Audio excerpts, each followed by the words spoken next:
great day to be in the historic Grove, the best place in all of higher education. So good morning. Good morning. It's good to be with you, Ross. Absolutely. We're here for a conversation to talk about Ole Miss, and we're going to welcome a record number of students back to our campus who are smarter than ever. We've got top 10 academic programs. We've got over $200 million worth of construction projects that are happening right now, but also another 200 plus million in the planning stages.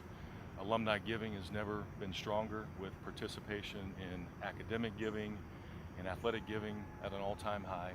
The energy and excitement, I love it, and it's palpable, I think, for all of us. And I believe, and it's safe to say, our brand has never been stronger, but there's been a lot of talk about our brand lately. And so let's dive right into that conversation. And the name Ole Miss, there's a lot of rumors around the future of the name Ole Miss. Can you address that and really just how this conversation got started? Yeah, thank you, Ross. I don't think any of us understand completely how these rumors get started. Before I became chancellor, I heard the rumors that Ole Miss was going away, and people have had conversations with me about it over the whole time I've been chancellor.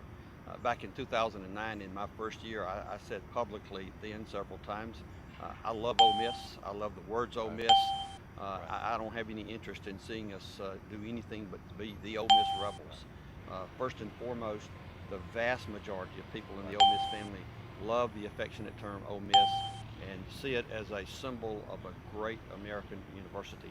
And then we also affirm that nationally, a lot of our identity is tied up in the word Ole Miss, and people see that in a very positive way. It is an important part of who we are. Part of our success is because I think people all across the country know who we are, understand who we are.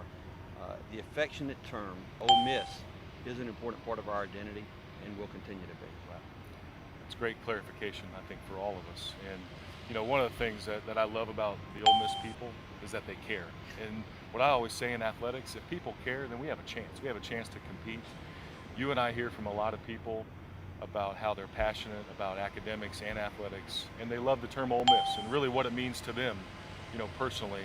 And as much as you and I can say that Ole Miss is here to stay, and we can say we are Ole Miss, there's those that believe in a conspiracy. Yeah. How do we address that head on? I think people just need to continue to watch who we are and what we do. The language you use, the language I use, how we present ourselves. Look at our television commercials that are coming up this fall. Right. Ole Miss matters is what you're going to hear an awful lot. Right. And there's really never been any confusion about who we are internally. Those of us who have loved Ole Miss for a long time use these terms Ole Miss and University of Mississippi interchangeably. So one is our formal name and one is a nickname. I believe in leadership, and you and I talk about leadership all the time, and obviously you've been personally involved in this conversation. What does the name Ole Miss personally mean to you, and really how does that fit your core values? Yeah, so when I was a youngster in Warren County, I went to a little school called Culkin. There was a great Ole Miss quarterback, Glenn Griffin, who had come from our school, and I was watching him play football at Ole Miss, and I was a big Ole Miss Rebel football fan. And it was a while before I understood the words University of Mississippi, but when I was a child, I knew what Ole Miss was. But again, those of us who've been around this university for a long time don't have to stop and think consciously, am I going to use Ole Miss, am I going to use University of Mississippi? Just like I don't have to stop and think, am I going to use Dan or Daniel? We've affirmed we are Ole Miss.